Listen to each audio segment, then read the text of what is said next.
ગુજરાતી ગરવી સાહિત્ય ચેનલમાં આપ સૌ સાહિત્ય રસિક મિત્રોનું હાર્દિક સ્વાગત છે.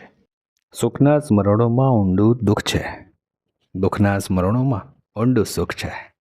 આ શબ્દો છે મહાકવિ નાનાલાલના.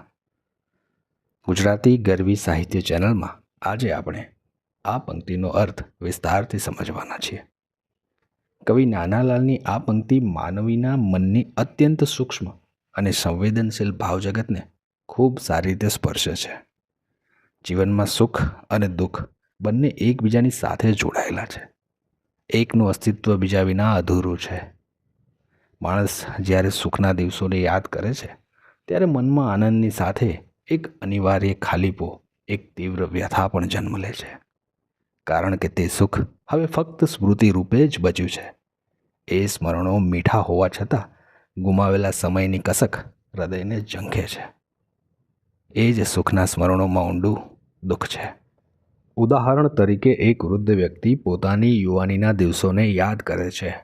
મિત્રતા, પ્રેમ, હાસ્ય અને ઉત્સાહના પળો. એ યાદો તેને સ્મિત તો આપે છે, પરંતુ સાથે જ એ દિવસો હવે ફરી પાછા નહીં આવે એ વિચારે એની આંખ ભીની થઈ જાય છે. એ મીઠી સ્મૃતિઓમાં છુપાયેલું દુઃખ તેની મનોદશાને સ્પર્શી જાય છે. બીજી બાજુ દુઃખના સ્મરણોમાં ઊંડું સુખ છુપાયેલું છે, જે બીજી પંક્તિમાં કહેવામાં આવ્યું છે.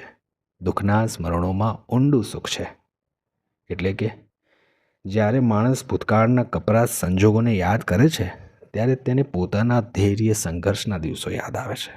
એ સમય કેટલો કઠિન હતો, છતાં તેમાંથી બહાર આવવાનું મનુષ્યએ જે બળ મેળવ્યું તે આજે તેના માટે આનંદ અને ગૌરવનું કારણ બની ગયું છે.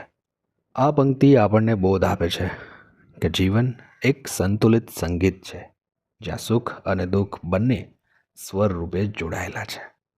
સુખની મીઠાશ વિના દુઃખનું તત્વ સમજાતું નથી અને દુઃખ વિના સુખનું મૂલ્ય ખરા અર્થમાં અનુભવી શકાતું નથી.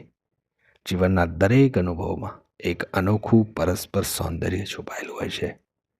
આ પંક્તિનો અનંત અર્થ આ જ છે. શબ્દો ગમ્યા હોય તો લાઈકથી વધાવજો અને જોડાવા માટે સબસ્ક્રાઈબ જરૂર કરજો. તમારા પ્રતિભાવ અમારા માટે કિંમતી છે. કોમેન્ટમાં તમારા વિચારો ચોક્કસ જણાવશો. તમારો સાથ અમારો ઉત્સાહ. ચેનલને સબસ્ક્રાઈબ જરૂર કરજો. નવા વિડીયોના અપડેટ મેળવવા માટે બેલ આઇકન દબાવો. સાહિત્ય અને જ્ઞાનની આ સફરમાં અમારી સાથે જોડાવા બદલ આપનો ખૂબ ખૂબ આભાર.